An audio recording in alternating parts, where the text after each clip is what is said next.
Anchorage, Alaska, a frozen military base, turned into the stage for one of the most closely watched meetings of the year.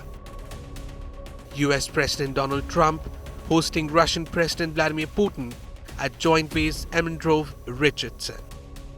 This was Putin's first visit to America in a decade, and the first time a Russian leader has ever set foot in Alaska. The war in Ukraine framed every word. 3 years of fighting, tens of thousands dead, Europe unsettled. Trump had warned Putin of serious consequences if he refused to consider a ceasefire. For India, this summit carried a different weight: tariffs. Late last month, Trump slapped a 25% tariff on Indian goods, a sweeping measure that shook India's export markets. And then came another blow, an additional 25% tariff for buying Russian oil. For India, the tariffs were a surprise. It had become one of Russia's biggest buyers of discounted crude, securing cheap energy for its fast-growing economy. Suddenly, the trade carried heavy penalties. Trump's rhetoric made the sting sharper. He dismissed both India and Russia as dead economies, a language that stirred anger in New Delhi. Yet, just before his meeting with Putin in Alaska, Trump's tone softened. In an interview with Fox News, he insisted that Russia had lost India as an oil client.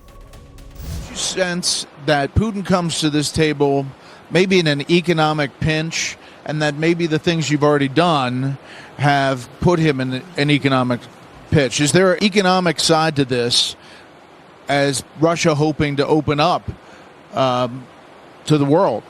Well, he lost an oil client, so to speak, which is India, which was doing about 40% of the oil. China, as you know, is doing a lot.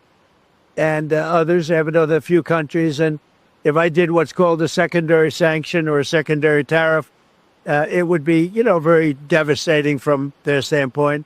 If I have to do it, I'll do it. Maybe I won't have to do it. But in the same interview, he also hinted that the US may not impose additional secondary tariffs on India and other Russian oil importers. If I did what's called a secondary sanction or a secondary tariff, it would be, very devastating from their standpoint. If I have to do it, I'll do it. Maybe I won't have to do it.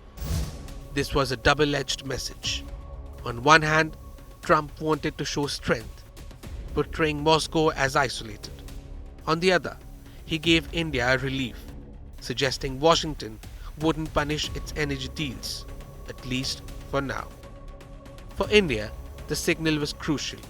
It meant its refineries could keep importing cheap Russian oil without the immediate threat of US sanctions. For Putin, it was equally important. If Trump truly holds back on secondary tariffs, Russia keeps its biggest Asian customer in place. India's strategy is simple: secure affordable energy to power growth and keep inflation under control. With Europe shutting its doors to Russian fuel, India and China have become Moscow's lifelines. But Washington faces a dilemma. Cracking down on India's oil imports might hurt Russia, but it would also risk alienating New Delhi, a vital partner in countering China's rise across the Indo-Pacific. Still, the Ukraine war overshadowed everything. Did Putin offer real concessions? Did Trump hold firm? Or did the absence of Zelensky mean Ukraine's voice was sidelined? In Europe, unease is growing. Germany has already called for emergency consultations with NATO and EU leaders.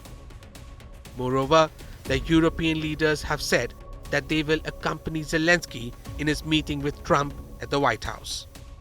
For Kyiv, the fear is clear that an American-Russian deal might cement Russia's territorial gains, leaving Ukraine to pick up the pieces. So what did the Alaska summit deliver? On the surface, a dialogue, a handshake and hints at future talks. For India, a crucial reprieve, the prospect of no new tariffs on its Russian oil imports. For Putin, a chance to show he is not fully isolated. and for Trump, the image of a deal maker, willing to test peace, even if critics say he risks conceding too much. Bureau Report, India Today Global.